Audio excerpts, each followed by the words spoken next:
and Pacific Islanders.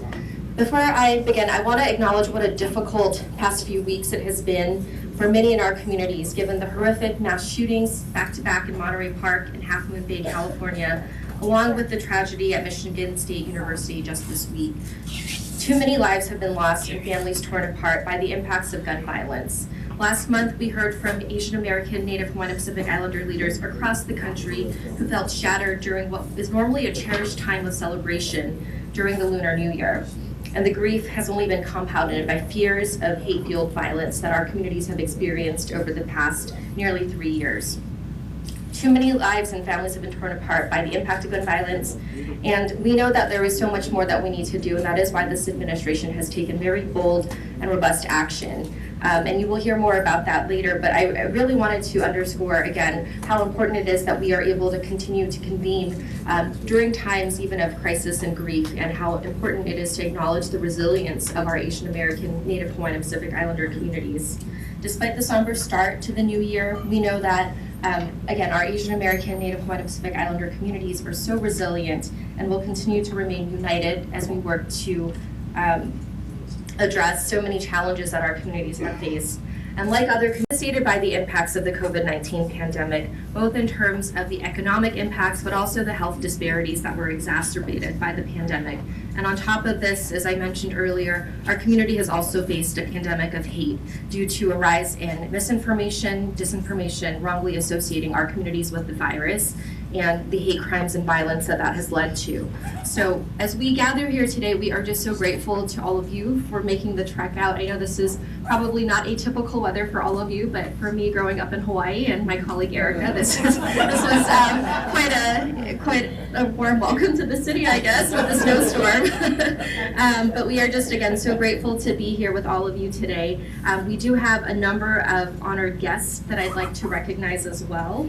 Part of the reason this summit has come together is due to the recommendations from our President's Advisory Commission on Asian Americans, Native Hawaiians, and Pacific Islanders. So one of our commissioners here today, Smita Shah, I just want to recognize her. Smita, if you can stand and wave to the room. We have another commissioner who will be joining us later, Aijen Poo, and so she is also, she's here. Never also recognized. And then I also just really want to thank so many of our federal partners here, of course, the mayor, also for just for welcoming us to her city, but also to our federal partners here on the ground who have made this event possible. And in particular, the Small Business Administration for co-sponsoring this with us. And I also want to acknowledge Chiling Tong, who you'll be hearing from later, who is with the National ACE, one of our large national Asian chambers, who is also partnering with us on this event. So with that, we have some distinguished remarks. I want to make it quick because I know the mayor has a hard stop, but we do have remarks from our U.S. Senator Tammy Duckworth, and we'll be hearing from Congressman Raja Krishnamurthy, one of my former bosses when I was with the Congressional Asian Pacific American Caucus, and then also the mayor. So without any further ado, I would like to bring up my colleague, Erica Moritsugu, who serves as the Deputy Assistant to the President and the first ever Asian American, Native Hawaiian, and Pacific Islander Senior Liaison in the White House Chief of Staff's office. This is a historic position that was created under the Biden-Harris administration to ensure that our AA and NHPI communities have access within the federal government at the highest levels. So Erica, I'd like to welcome you to the stage.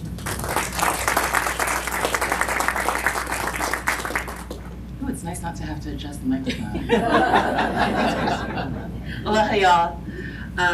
It is an honor of a lifetime to represent the President and the Vice President in this historic role, centering equity for the Asian American, Native Hawaiian, and Pacific Islander communities amongst all of the communities of color.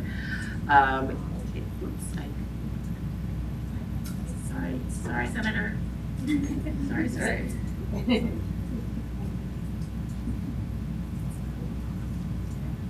And it's my charge to build on and execute on the President and Vice President's long-standing commitment to our communities that existed well before they were sworn in 2 years ago. I'm thrilled to be here for the second in the series of economic equity series that Crystal and the team and Chiling have helped to sponsor and put together as we travel outside of the Beltway. It's great to be back in Chicago. Love the weather. Thank you. I'd also like to thank Crystal and her team for her leadership, National ACE, the distinguished guests and electeds here, our commissioners, our beloved commissioners. But I hope that today's summit will provide the space for us to share and learn from each other and to connect not just as communities and programs, but as people to people. And now, I have the distinct honor to introduce a video remarks from my former boss, Senator Duckworth. She sends her staffer, Jessica, who's somewhere in the room, thank you, as well as her warmth and aloha in this windy city. Without further ado, I think she needs no further introduction. Hello, everyone. I'm grateful to have the chance to provide some brief remarks ahead of today's White House AA and NHPI Economic Summit in Chicago. I want to start off by thanking Crystal Ka'ai for her tireless work on behalf of AA and NHPI communities across the country. We're all better off because of her leadership here. I'm proud of all that the Biden-Harris administration has done to put equality and equity at the front and center of its priorities. While we've made progress in acknowledging the challenges facing the AA and NHPI community, especially in light of the events of the past few years, where our elderly and our women have faced senseless violence simply because they are members of the AA and NHPI community, there's still so much work to be done. I refuse to let either one of my two beautiful girls grow up in a nation where tomorrow is still marred by the same bigotry and violence that have plagued our nation yesterday for far too many years. Today's status quo does not need to be tomorrow's reality. It is long, long past time to break the cycle of discrimination, otherization, and alienation. So I was honored to be there when President Biden signed into law our COVID-19 Hate Crimes Act, which is now helping to address the scourge of hate crimes and violence against our community. After we passed the American Rescue Plan, the Biden administration and the Treasury Department were able to provide nearly $10 billion to expand access to capital for small businesses, including $2.5 billion specifically for small businesses in underserved communities. That resulted in over $350 million for small businesses in my own home state of Illinois, helping minority-owned small businesses grow and expand their operations. But there's more that we can do to support AA and NHPI communities across the nation. According to the Pew Research Center, the AA and NHPI population has nearly doubled in just the last 2 decades, and by 2060, it's projected to more than double again, reaching 46 million individuals. And yet, the socioeconomic and health challenges of AA and NHPI communities remain poorly understood. It's so important that more AA and NHPI voices are heard at the highest levels of business and government. It's why I pushed the Biden administration to create senior level positions in the White House to elevate AA and NHPI voices and perspectives, as well as advance policies that are relevant and important to the community. And Erica Moritsugu is doing great work in this role. So during today's event, I hope you all have a chance to reflect on the contributions of the Asian Americans who have come to our shores from faraway nations, and of the continued contributions of their children and their children's children through their work and engagements within their communities, like those here in the Chicagoland. Our nation is bigger and better and stronger. And let's recommit ourselves to finding ways to better uplift and support our AA and NHPI brothers and sisters, whether that's in business or in equity, in access to healthcare, housing, and education, or in making sure that they have a safe neighborhood to go home to. It's on all of us to work together towards this common goal of making the true equality a reality, not just a dream. Thank you. Thank you again to Senator Duckworth for providing us with that video. I know the mayor has a hard stop, so we want to acknowledge her next. Again, we are so honored to be joined by Mayor Lori Lightfoot, who has welcomed us to her city. So without any further ado, Mayor, I would love to bring you up to the stage.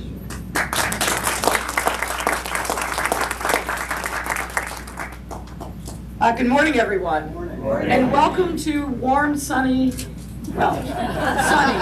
Chicago.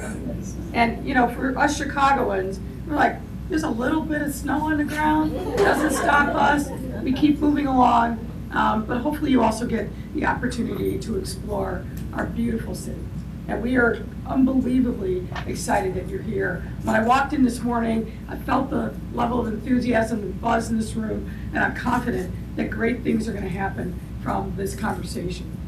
Let me just say, I'm actually going to depart from my prepared remarks, is listening to Senator Duckworth, who I think really lifted up a couple of important points.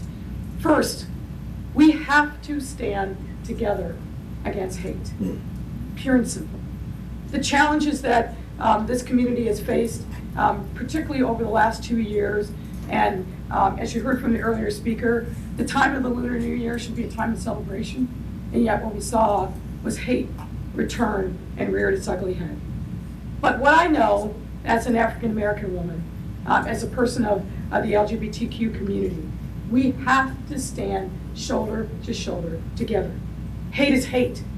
It may be focused on one segment in our community at a particular time, but we're all at risk if we don't stand up and loud and clear voices and denounce it for what it is every time it raises its ugly head. We must do that. And we have no community behind when it comes to making sure that we're creating safe spaces for all of us to be able to live our true, authentic self. That's absolutely what we stand for here in the city of Chicago. We're not just a welcoming city. We're a city that stands for justice for all. And that means we lock arms together as brothers and sisters on a journey to form that more perfect union. That more perfect union that hasn't always welcomed us, but that we have the ability now more than ever to be able to shape. And I think that this conference, and frankly the representation in the White House that has been created by the Biden-Harris administration tells us we are moving in the right direction.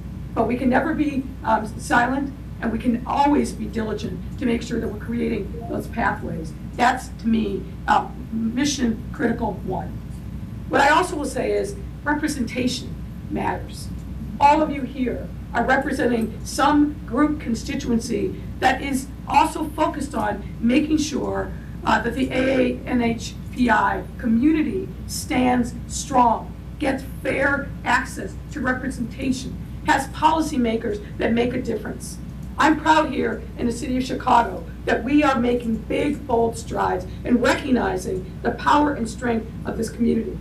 While the community only makes up 10% of our population, it is the fastest growing in our city, the fastest growing. And representation matters in the fact that we now have Nicole Lee, who I'd love to recognize, the first ever Asian member of the Chicago City Council in our history.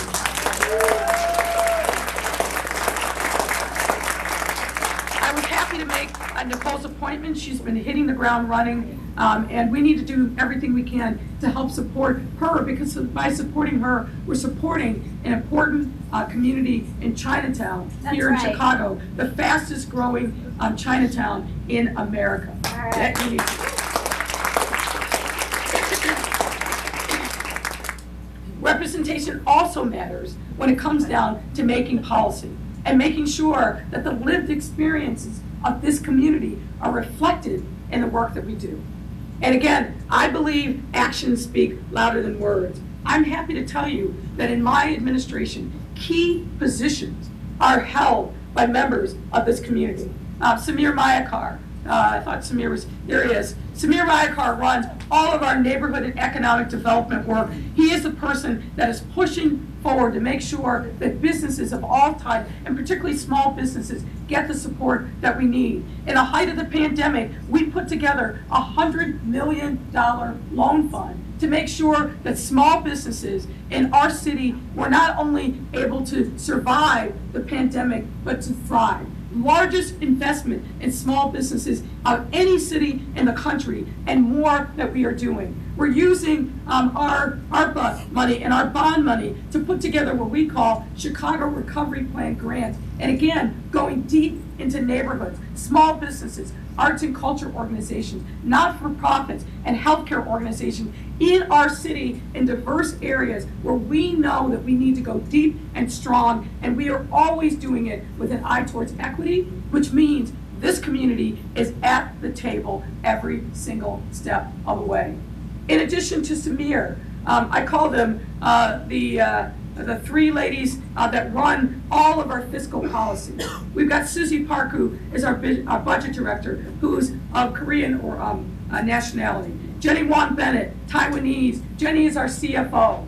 And Reshma Soni, an Indian American, who is our controller. The work that they have done to make sure that we are righting our fiscal ship, to make sure that we are doing things in Chicago that's unheard of, like climbing our pension ramp, climbing our debt ramp, prepaying our pensions, which is absolutely unheard of in Chicago. All of that hard work, making sure that we are prudent fiscal fiduciaries, that frees us up to make the kind of necessary investments that all of you know are essential for moving our city, our economy, our nation ahead. I'm extraordinarily proud of the work that the three of them are doing. And again, representation absolutely matters. So what's left on our journey? We need to make sure that this community, like other minority communities, has strong, lasting economic staying power. Creating jobs, supporting small businesses, making sure that the businesses that are in neighborhoods are strong and vibrant, and that we're generating new customers, new opportunities. That is precisely what we are about here in the city of Chicago. We create jobs, we create economic vibrancy, that creates power and potency, and that's what we must be about. So I'm excited for this conference to happen. I'll be interested to see the report out and what we can continue to do to build strong, healthy communities. That's the work. That's the challenge, but I also think it presents an enormous opportunity. So thank you all for having me this morning. I'm sorry that I'm rushing out, but enjoy the conference, enjoy the time in our city, and let's keep moving forward. Thank you all.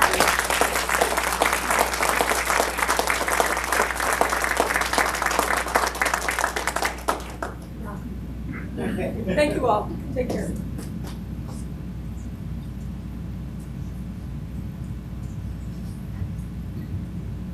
Thank you, Mayor Lightfoot, for those inspiring remarks. Next, we have the honor to hear from Congressman Raja Krishnamurthy, who represents Illinois' 8th Congressional District and was elected in 2016 to the U.S. House of Representatives. So, Congressman, we're so honored to have you here with us today. Thank you so much. The floor is yours. Good morning. Good morning. And happy Lunar New Year, Gung Hai Fa Choi, to all celebrating. I don't think there's any statute of limitations on that. And it's wonderful to be with you, and it's an honor to be any place they can pronounce my name right. This is a true story. I'm not making this up. When I first ran for office, I said, "Hi, my name is Raja Krishnamurthy." And the person in Chicago looked right back at me and said, "Roger Christian Murphy, very nice to meet you." And then he said, "I didn't know the Irish made it to India." And so, in any case, it's wonderful to be with you. I want to observe those 3 rules of public speaking: be short, be sweet, and be gone. So 3 points I want to make. First of all, can you give a big round of applause to Crystal and all the staff and leadership of the White House Initiative?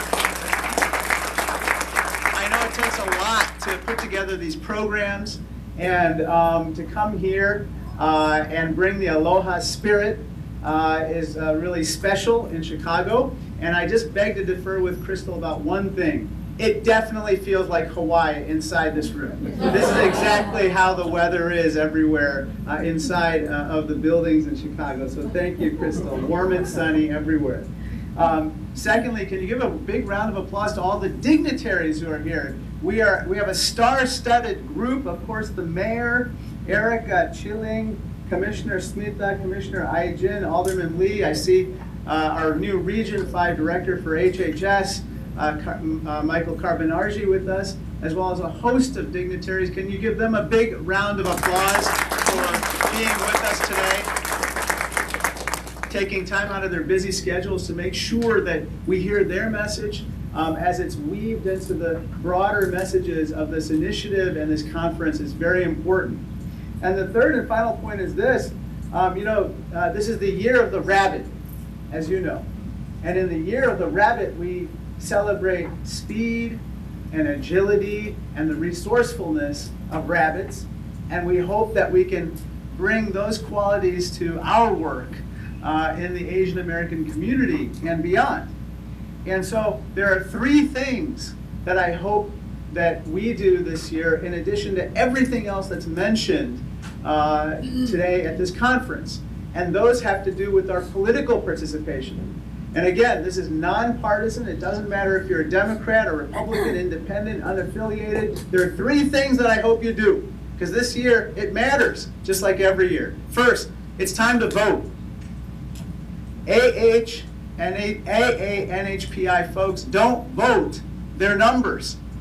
It's been shown time and again in various elections, even though they've gone from being the margin of error to the margin of victory in many places when they do vote.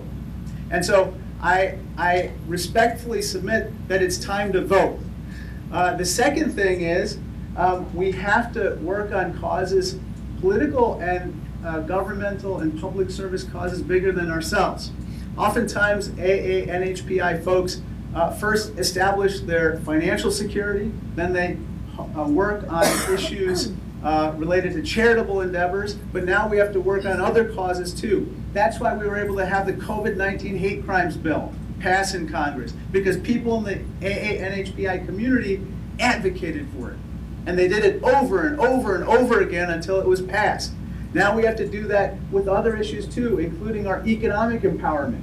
You know, even though AA and NHPI communities are some of the fastest growing throughout the country, they still don't necessarily get their fair share of either federal contracts or grants or even resources in the private sector. One startling statistic came to my attention, which is foundation funding. Foundation funding for AA and NHPI communities makes up only 20 cents for every $100 in grant funds. That's not 20%, that's not 2%, that's 0.2% of every grant dollar that's awarded. And so it's time that we raise our voices and make sure that we are advocating for our communities in every sector where it matters. The third and final point is this. I hope that more AA and NHPI folks run for office. It's time to run for office. And it can be obviously like our dear Alderwoman Nicole Lee, who has achieved such great success in the City Council. It could be at the State House level, the State Senate level. It could even be for Congress, though please not in my congressional district. But we are so delighted that you are here. We are so delighted that you will be talking about issues of concern to all of our AA and NHPI communities today, and that you'll be collaborating to create a brighter future for all of us. So with that, I close with my favorite saying, which is, yesterday is history, tomorrow's a mystery, but today's a gift. That's why we call it the present. I'm so honored and blessed to be with you here for just a few short minutes of your precious time to celebrate you, to celebrate the broader AA and NHPI community, and to celebrate how together we are going to make our community, but also all of America, a better place. So thank you so much, and God bless. Thank you.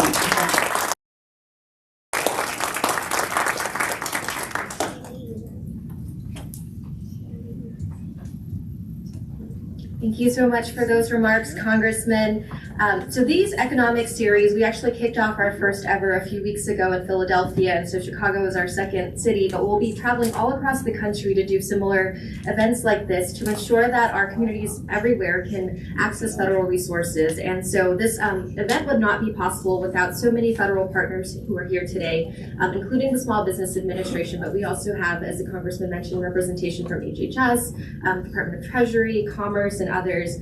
And also, we would not be able to do any of these summits without the partnership of National ACE, which, as I mentioned, is our National Asian Chamber of Commerce, and so in entrepreneurship. And so we are really grateful to have with us today the President and CEO of National ACE, Chi-Ling Tong. I'd like to bring her up to provide some remarks. Woo! Thank you, Crystal. Thank you. Good morning. Good morning. My name is Chi-Ling Tong. I'm the President and CEO of the National Asian Pacific Islander American Chamber of Commerce and Entrepreneurship. We represent 2.65 million AA and NHPI small business owners, employ about 5 million workers. We have been working closely with our 120 affiliate AA and NHPI chambers and partners throughout the country. And we are so grateful for your participation today. And especially we want to highlight some of our partners, Chinese Mutual Aid Association, Asian American Coalition of Chicago, and Mount Chamber from Wisconsin. Thank you for coming. and also many others, Chinese American Service League, and also many business and community leaders, like our ACE Foundation Board Chair, Karen Ng, and John, yes, Karen, it's all Karen's friends here, yeah.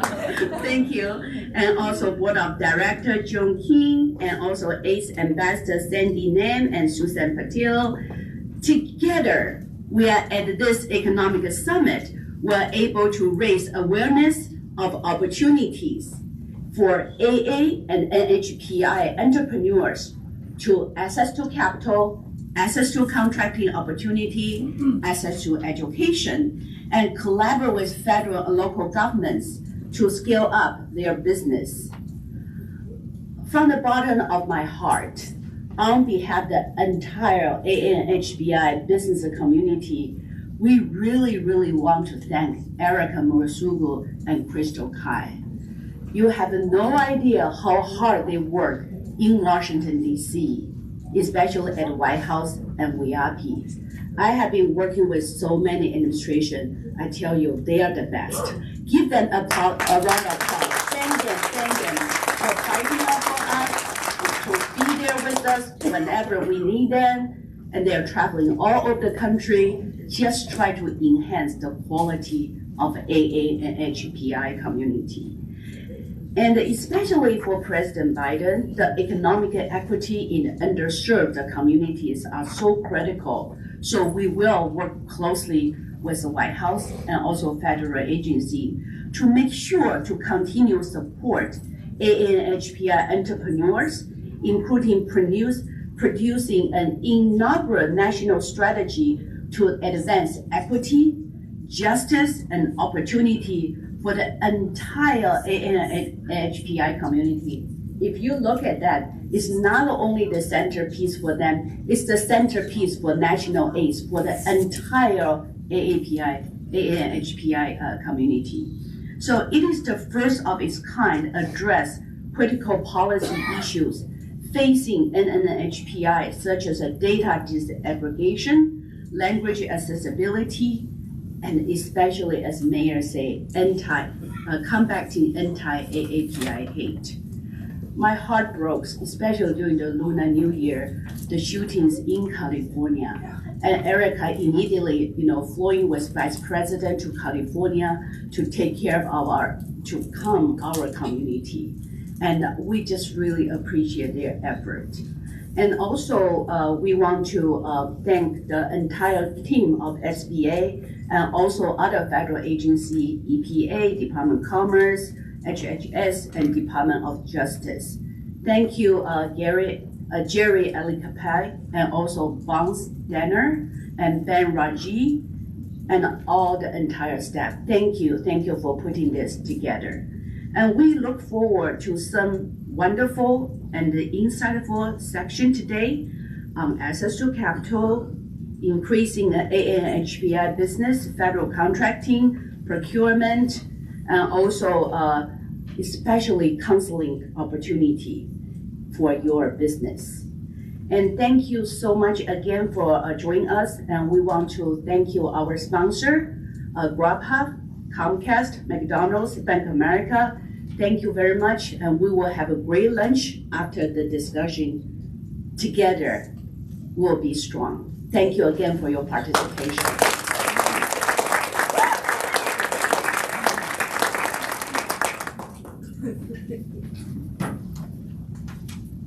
Thank you, Chi-Ling. And of course, and Chi-Ling mentioned this, none of this work would be possible also with so many people working tirelessly behind the scenes. So I do want to acknowledge all of the staff, including Monica Lee from our team at the White House Initiative, who has been lead on this event, as well as so many of our federal agency partners and staff, including Doug Nguyen, who's our Region 5 Regional Network lead here in the Great Lakes region, as well as, again, so many of the other federal employees who you'll be hearing from later. So thank you again to everyone. I do want to, if possible, take a really quick group photo with all of our speakers and our dignitaries. If we can also have Alderman Lee and our commissioners up here too, we'll do a quick photo. Thank you.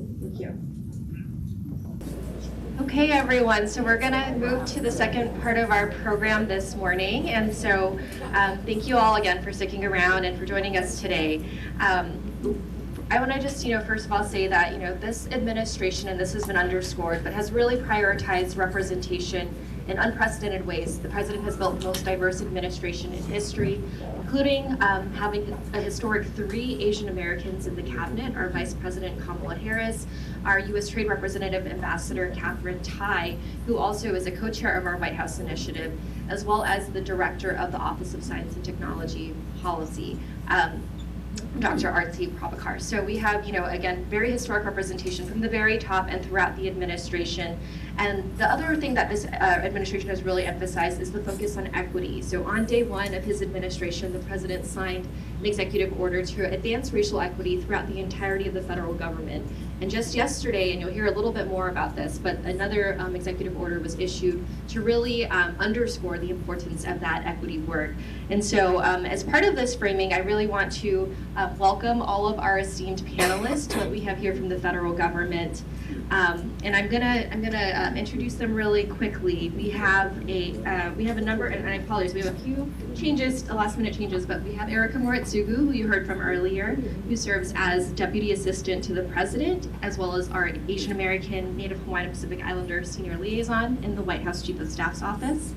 We have also with us Ed Chu, the Deputy Regional Administrator for Region 7 at the Environmental Protection Agency. Michael Kabunarji, Regional Director of Region 5 for the U.S. Department of Health and Human Services, and someone I know many of you here in Chicago know well. And we also have Jerry Aglupai, Regional Administrator for the Great Lakes region of the Small Business Administration. So, let's give all of our panelists a round of applause. So I'm going to start by asking this question to all panelists, just to kick us off. Can you talk about what equity means in the line of work you do? And I'll start with Erica. Thanks, Crystal, and thank you to our partners here at SBA and EPA and HHS. We don't do this work alone. And that's one of the things, not just what we do in terms of equity, but how we do it, which is inclusivity, both across the governments, trying to break down silos, but also digging in deeper to really see and name and honor our differences as an Asian American, Native Hawaiian, and Pacific Islander collective, which is, as the mayor said, our fastest growing population here in Chicagoland, but also nationwide. When we talk about equity from the president and vice president's priority and policy frame, it's not just about striving for equitable outcomes. It's also recognizing that if we want equitable outcomes, we have to recognize that the playing field is not level. And to recognize where we come to this work, not just as East Asians, South Asians, Southeast Asians, Pacific Islanders, or Native Hawaiians, but also in the collective of the community of color and the coalition more broadly. And with that kind of overarching frame, to really see and hear and value each of our lived experiences and the distinctions amongst us, even as we build towards the beloved community together in lockstep, the way that the congressman and the mayor had spoken about. Which is why on day 1, almost a little bit over 2 years ago, and this is extraordinary because I don't know if you've ever put an executive order together, but like, they didn't start that morning. The president issued the first ever executive order on equity.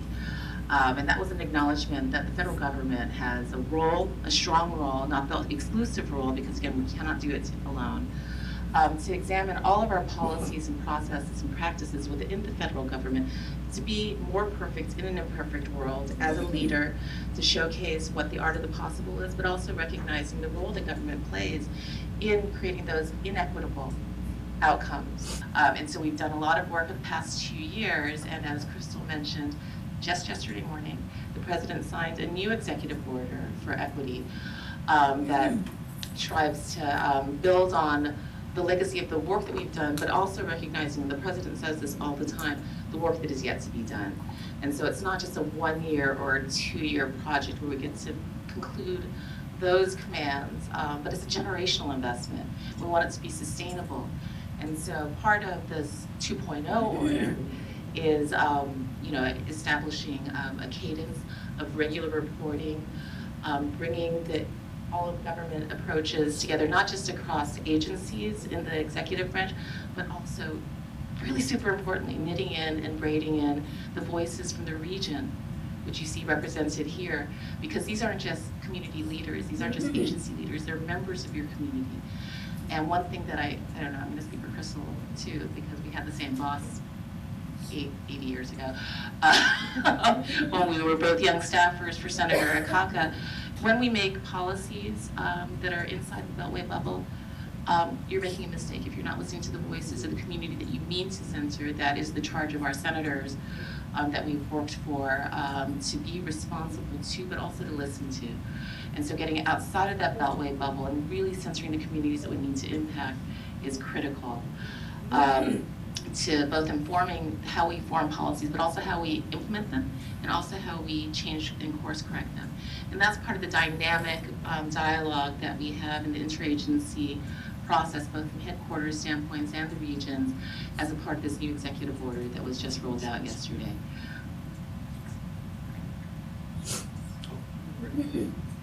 Thanks. Hi, I'm Michael Cavanargi. I'm the Regional Director for the U.S. Department of Health and Human Services. Thank you for having us here today. I want to thank Erica, Crystal, Monica, and the team for making this happen. WHIAANHPI is a reflection of the administration's putting words into action. If you were able to be at the Philadelphia conversation, you saw that this is not a one-off by this administration. This is an ongoing commitment. As Erica said, you don't put together an executive order and walk away from it. You have to put it into action, and that's what we're all here committed to do. In particular, HHS enhances the health and well-being of Americans, providing for effective health and wellness and human services, and by fostering sound investments in medicine and healthcare. To answer the question of what does equity mean for HHS, and when we look through it the lens of HHS, I think it means the consistent and systemic fair treatment of all people, and acknowledging that many communities have been historically excluded from the opportunities that are provided to the American people at large. We all know that equity needs to be put into action. Secretary Becerra at the second meeting, I think it was last May, of the commission, spoke, and he spoke to this, and he said, Secretary Becerra said, "You're here because you know how to demand that things get done," and that's good. We want people who know how to push, so please continue to demand great things for us, because that's the second part of equity, is putting equity into action. It means being more than assertive. It means being aggressive. It means constantly pushing to demand that the access and opportunities that are put into words are actually put into action. So at HHS, as we're going to talk about here today, and we're having a number of breakout sessions and tables out front, and I encourage you to make the time to go through and pick up the literature and pick up business cards and start that conversation. This administration is committed to having all of those resources made available to everybody so that tomorrow is a better day for you than today. So thank you again. Thank you. I'd like to thank all the organizers for their hard work and effort. Crystal, Erica, Monica, the SBA Illinois District Office team for putting such great effort into this today. So just want, if you see them all in the hallway, give them a hand and thank them for that. I'm Jerry Gleeby. I'm the Regional Administrator for the Small Business Administration, sometimes called SBA for short, for Region 5, covering 6 states in this area. I have to say, for equity, under the Biden-Harris administration, 10 of the regional administrators across the country is the most diverse racial ethnic group of regional administrators in any presidential administration. And actually, Michael and I were talking right before this, and it's like, how's your crew? And I said, it is fantastic. I have not seen, and so proud to serve alongside such committed colleagues to make sure that equity is built into economic equity. As some of you may know, owning a small business, whether it's a full-time venture or a part-time venture, it is the next best way to building wealth in America next to owning a home. But so often, when we talk about equity, people don't understand what the resources are that's available to them. And that's where we come in as federal government agencies to work with the communities, because we don't do it alone, to make sure that people understand what is happening with the federal government, that we're here to help them. We actually are putting to use, under the Biden-Harris administration, good stewardship of the taxpayers' dollars to make sure everybody has access to the resources and programs that we have available through the SBA and through our fellow agencies as well. For equity, what we've seen in the year 2020 into 2021 and 2022, I mean, we've seen over $23 billion deployed to Asian American, Native Hawaiian, and Pacific Islander small businesses at the end of 2022. But we also know there is a capital gap for equity. That means that those small business owners, especially those who are micro business owners, 10 or less as defined by the SBA, Many of them are earning under $100,000 revenue. That means their take-home pay is actually roughly between $50,000 to $75,000 household income. Now, if this is the next best way to build wealth in America, we can actually help strengthen that with the SBA and all our resource partners here.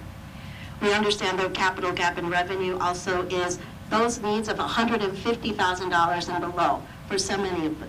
And when we talk about underserved communities and not leaving people behind, we also understand that many of these small business owners have thin credit lines. I'm really happy to have staff who are working with so many of these federal agencies that you see here at the table to address their health insecurity, their housing insecurity, their financial insecurity that have thin credit lines as we are helping them build businesses. Because what we found in the field is so often what impedes their success as small business owners are these systemic barriers to accessing the resources to confidently move forward and build wealth as small business owners. So I encourage you to also, stop by and see the SBA table, come to the sessions afterwards to learn more about the resources that we provide. But that is what equity is. It's leveling the playing field. It is disheartening for me to meet in my travels small business owners, domestic workers, healthcare workers who don't realize that they themselves are self-employed entrepreneurs. I was at a round table where they actually asked me, is it too late to apply for the $1,000 grants? And it was because nobody had told them that the way they were filing taxes are actually as Asian American self-employed entrepreneurs. So for me and my colleagues, it's our job to make sure that we level the field in the field alongside with our partners here. Thank you.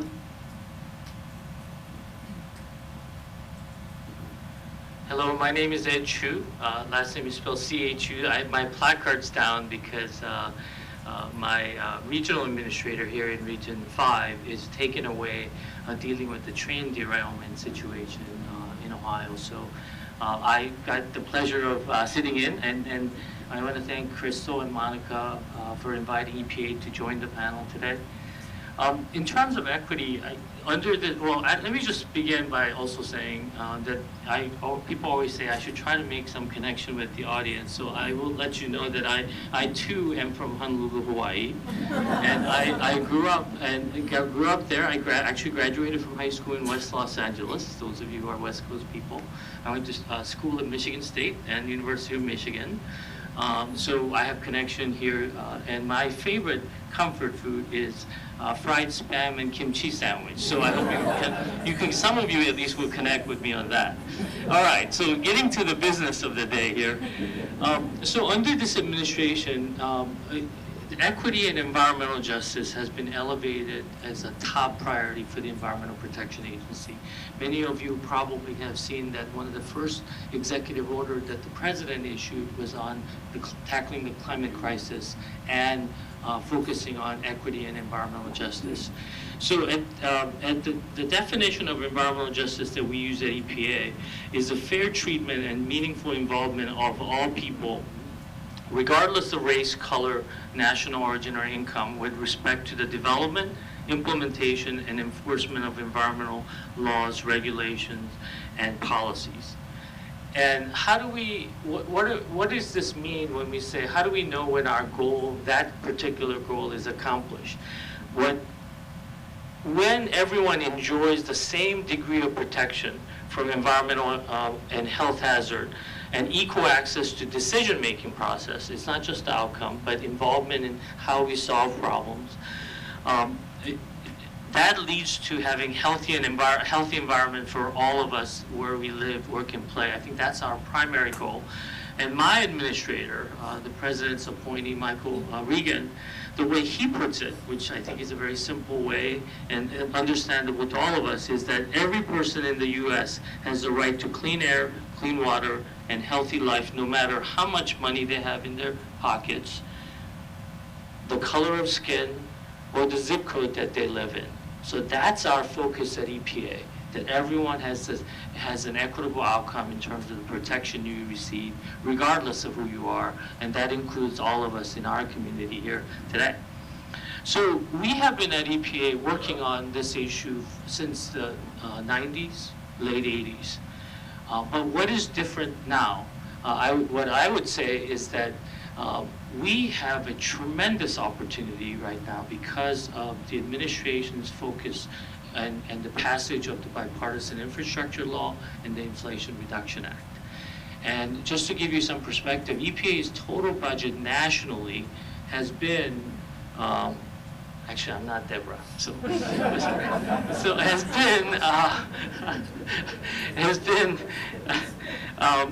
our total budget, I mean, has never hovered just below 10 billion for the protection of the entire country on an annual basis. The bipartisan infrastructure law alone gave us $60 billion for the next 5 years. Inflation Reduction Act has $36 billion more for EPA. And almost all of this money is actually going to be sent from EPA through intermediaries like states and municipalities and community groups to fund projects on the ground. And the focus that we also have is to support the administration's Justice 40 initiative.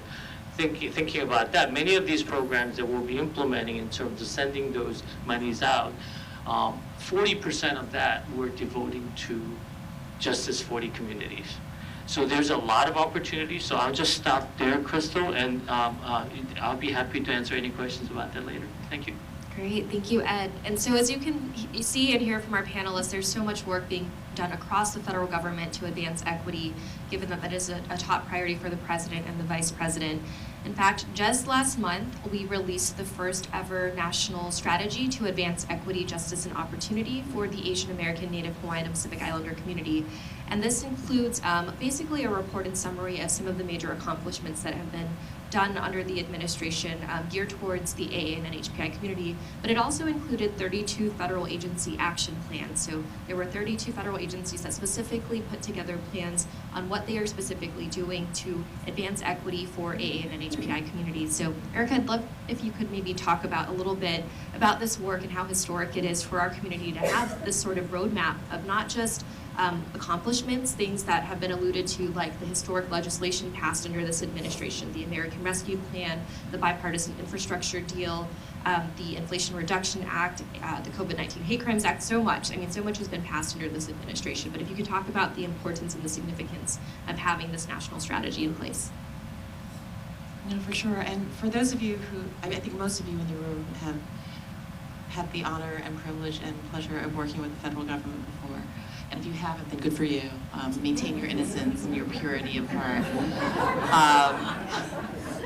Love y'all. All due respect to my panelists. But the thing that's really extraordinary about this National Action Plan is not just that it's the first ever, it's what it says, which is halfway through our first term, we are not just proud of the work that we've done, and we want to uplift it so that people have access to it, that the communities and the individuals and the families who should be impacted by it actually know that it exists and know how accessible it is and can help us, again, to course correct, to do more or less of certain things, right? And make sure that it's culturally competent, to like have that constant continual learning. If folks aren't having a take-up rate, then why is it? Is it because of language access? Is it because of a lack of cultural competency? Are we not speaking in the right channels in the right ways to folks? So that's kind of thing one that I think is very innovative, because we're inviting critical feedback. And this is the funny, not funny part about those of you who've worked with the feds before. We're asking you to hold us accountable, because it's a go forward look about what it is that we intend to do and how we plan to do it. And so if you don't see us doing it, call Crystal. Because I mean, that's really extraordinary. I mean, I've been in the federal government and politics for 90 or 80 years, and I've just never seen any this kind of openness and nimbleness and forward lean, but accessibility. That, you know, again, you don't need to trust us. We'll build that trust with you about how we mean to listen and then put that listening into actions and to demonstrate it. I'm going to brag a little bit. I know that I've got to share the space and the time here, but I need to brag a little bit on the work with the Commission and some of the work that Crystal manages out of WHIAAN, because she won't speak about it in her own voice. But this commission also is very, very special. These are 25 commissioners that were appointed by the president to give him advice, independent advice, as members of the community, as special government employees, unpaid, supposed to be part-time, but I kind of feel like it's a little bit more than that given the number of Zoom calls we have. And it's very diverse, and it's very geographically diverse too, not just ethnically and religiously and generationally and sectorally. And one of the extraordinary innovations that we've put into place here, and Jillian, I think that you can appreciate this as a former commissioner, is that they are providing the president with recommendations on a rolling basis as they occur, not waiting until the end of their term to put together a beautiful brochure. There will be a beautiful brochure with the recommendations that are forward-looking, except that there's no accountability. Not for any good or bad reason, but just kind of the necessity of like tackling the business of the day. And so they're prioritizing on a rolling basis what we can be doing now. You know, you often hear in politics about like, let's make the world better for our children. We can make the world better for our children now, not for future generations. And I think this is the work that they're doing. A last quick piece. Yesterday, about 20 minutes before Crystal and I rushed to the airport to get here, she convened and I hosted at the White House the senior designees meeting of the interagency working group. So these were deputy secretaries and heads of offices, nearly 60 people filling the Indian Treaty Room to look at the National Action Plan, talk about some of the highlights that they wanted to showcase as a learning for their colleagues across the government, and then also to plan for the future and make commitments to each other. And so we hold each other accountable, particularly in this new iteration of the interagency working group, where we are breaking down silos, where we're finding synergies and harmony by partnering outside of our silos. I will mention a couple of other things about the way that we do our work. The mayor talks about diversity and representation, not just because it fills a quota or something, but because the lived experience of a diversity and attention of views is really important. This is a little known fact that I will make a larger known fact, hopefully, over the course of the next weeks or days or years. But if the Asian American Native Hawaiian Pacific Islander community as a national collective comprises a little bit under 7% of the U.S. population, 14% of this administration's political appointees and nominees identify as Asian American Native Hawaiian or Pacific Islander. And I don't mean to be crass about it. They're not all professional Asians the way Crystal and I are. We're unique in the government in terms of the narrowness but broadness of the scope of our work. These are folks who are economists who did not become chief economist of the Department of Commerce and now responsible for implementing the CHIPS and Science Act because he's Asian, but because he's Asian and from the South and all of the things, it informs the way he brings his true self and his expertise to work. So as we move into the third year of the Biden administration, the president's going to continue to fight every day to grow the economy from the bottom up and the middle out, to give AA and NHPI families and small businesses and community members some breathing room. And as he says, and I think this is consistent with the theme of both what Crystal and the initiative and the commissioners strive on, but definitely from the voice of the president himself, that we're very proud of what we've accomplished. We need to implement it. The job is not done. We're going to get the job done, and we're going to get it done together. Thank you for that, Erica. And for the rest of our panelists, I'm going to ask you a little bit more specific because Erica's in the White House, so she was able to give us that really high-level overview of the importance of this national strategy. But with Mike and Jerry and Ed, you all actually represent federal agencies. And I think what people oftentimes don't realize is the federal government is not just based in DC. We have offices all across the country, including right here in Illinois, in Chicago, and throughout the state.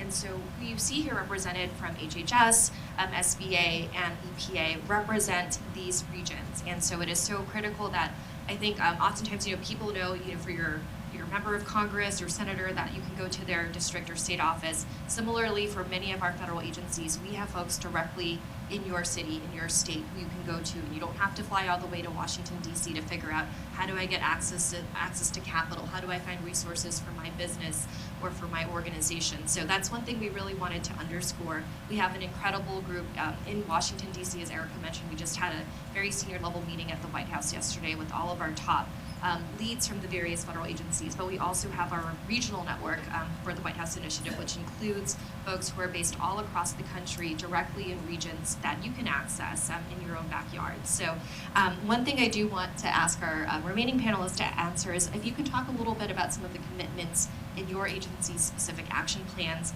for the Asian American, Native Hawaiian, and Pacific Islander communities so that our audience can hear a little bit more about, again, these very strategic, historic commitments being made from the federal government, but also to Erica's point, so that you all can hold us accountable, because we want to make sure not only are we accessible, but that we are holding true to our word to make sure that there is progress both within the course of this administration and beyond. So we'll start with you, Mike.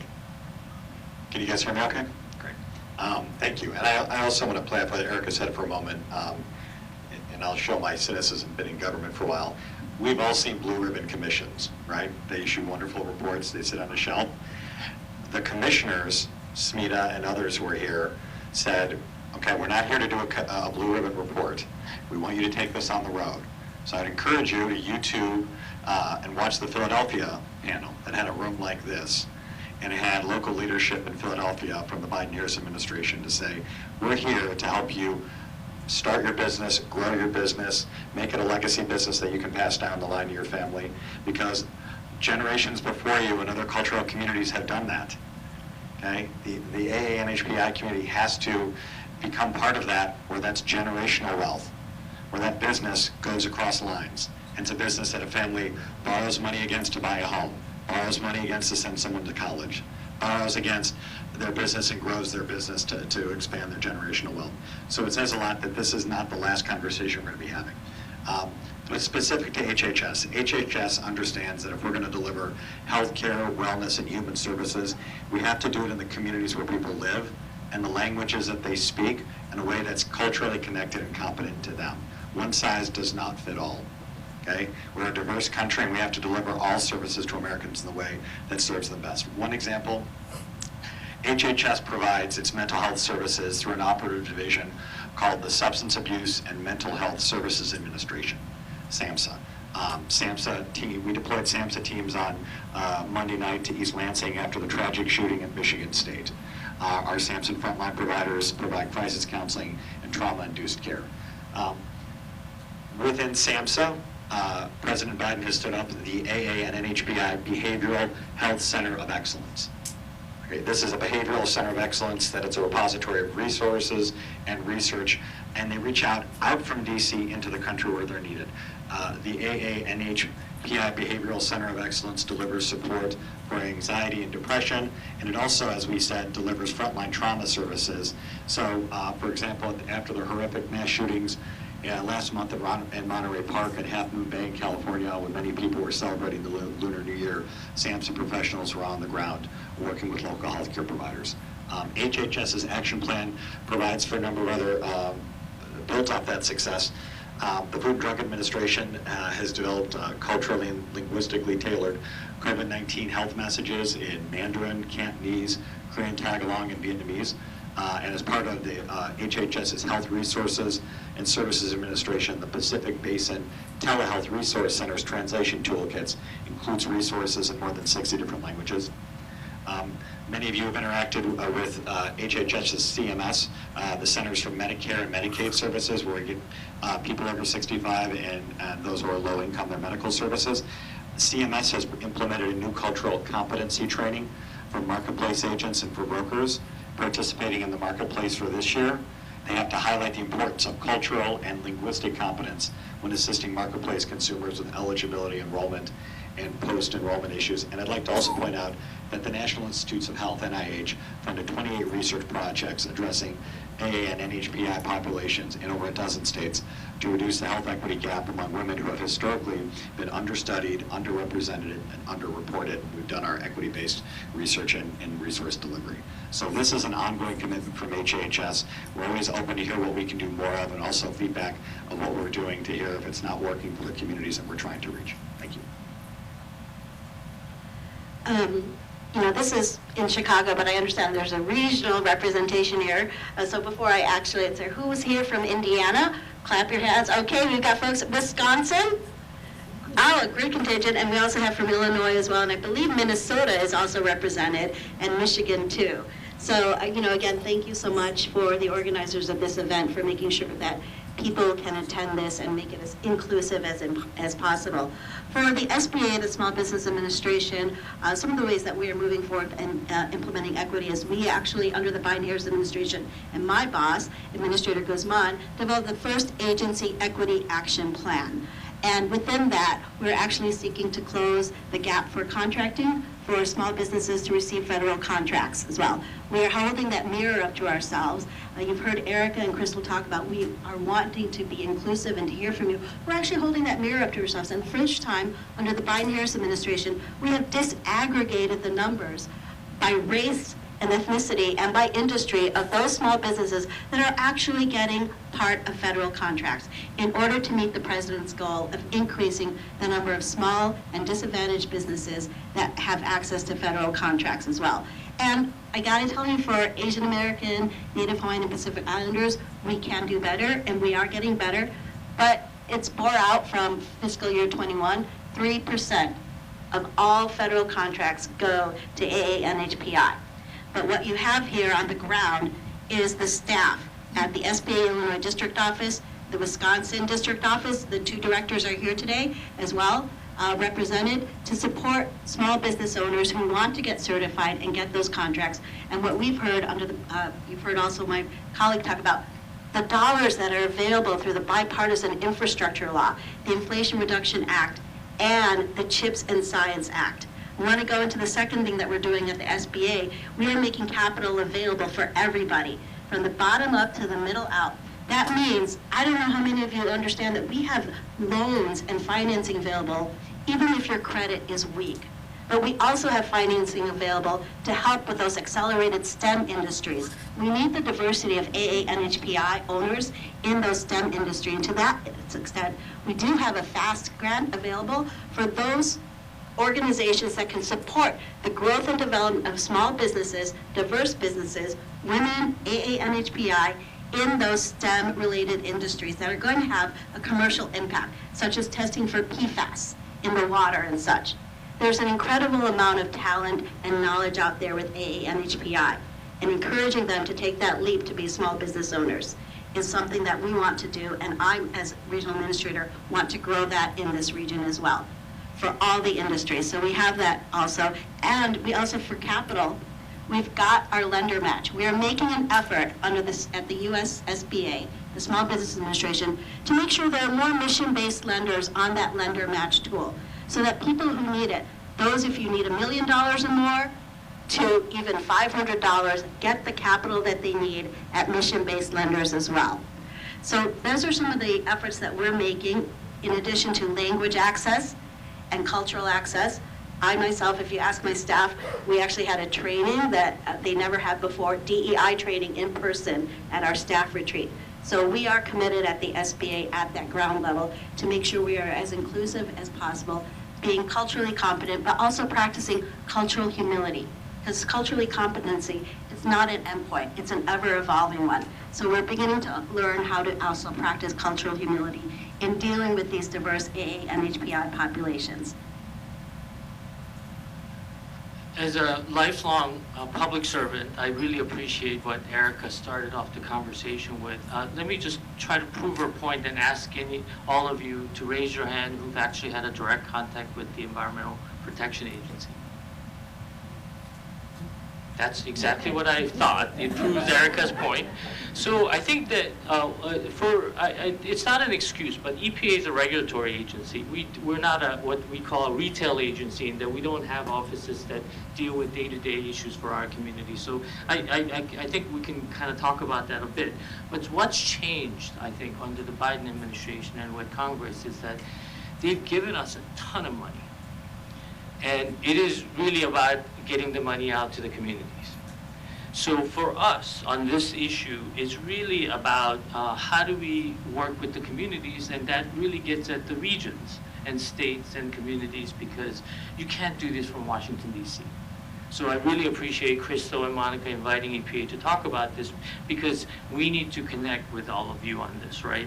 So we've always heard at EPA many things when it comes to money, right? Which is, we don't know that it's available.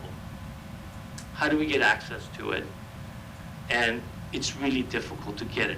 When we try to get, the paperwork is just enormous. And then afterwards, after you get the money, you have to be accountable for it. Tremendous paperwork. There's a lot of barriers that we've heard over the course of my lifetime at EPA. So with this new, at this new juncture, one of the things that the agency is doing as part of our outreach and engagement plan is to really, before we put a lot of these grants out on the street, and this is going on right now, so I'm urging you to kind of focus on EPA a bit. Many of you probably were not on your radar, but to look out for our outreach and stakeholder listening sessions. And what we're trying to assess right now is what are the barriers that you're experiencing in accessing this type of money from the federal government. And what we would like to do is design our programs to the extent possible, make it as easy as possible for you. So just to give you an example, we had an electric or clean school bus program. And I call it electric because we allow others too, but I prefer electric school buses. I was on one recently. It's like a spaceship, you guys. But the idea was that their application was actually a one-page application to get a school bus to a school district. It was an amazing thing that EPA did in response to what the school districts and others wanted us to do. So what I urge you to do is go out and make sure that you participate and be on the lookout. And if you, I'd be happy to, if you send me a little note later on, I'd be happy to connect you, to put you on our listserv so that you can actually share information about what challenges that you have so that we can better design our programs around that. Second thing I want to touch on really quickly, because I think this was also touched on, is that we're trying to get people to come work for us. The states are trying to come to get people to work for them because the funding that the Congress and President has provided requires a lot of people getting into the environmental enterprise now at all levels of government, whether you're in contracting, grants, or you know, I'm out there trying to go to universities, anywhere that I can to recruit people to come in. And I have to be honest, I don't see many people like me going into the environmental business. And so it's been a struggle, and I'd like to get all of you to at least think about that, to help us with that. Thank you.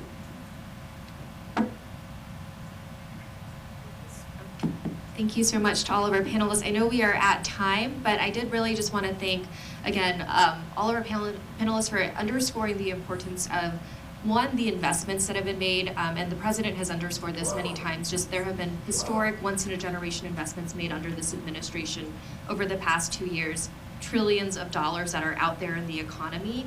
And as so many of our panelists have mentioned, we need to ensure that our Asian American, Native Hawaiian, Pacific Islander businesses, our community leaders, our organizations know about these pots of funding and can actually access these dollars. And so that's a big part of the reason we are here today.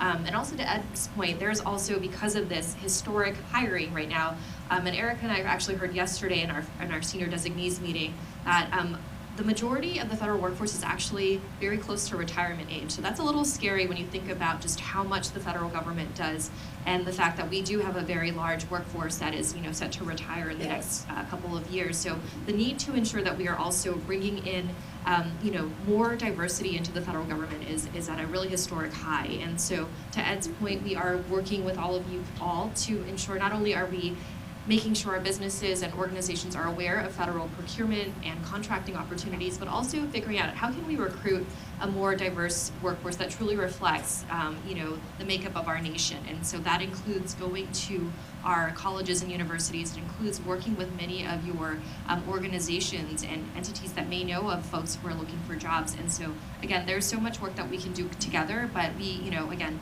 cannot do this alone, as Erica has underscored. And this requires not just the federal government, but partnerships with state and local government, partnerships with community-based organizations, trusted leaders, all of you. So we are really grateful to you all. I know for the next session, what we're going to be doing is breaking for about 10 minutes.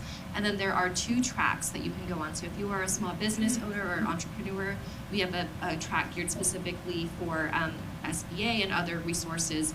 And then if you are a community organization or leader, we have a separate track for you where you'll be able to hear from other resources throughout the federal government. So we'll take about a 10-minute break and you can transition to those breakout sessions. Thank you all.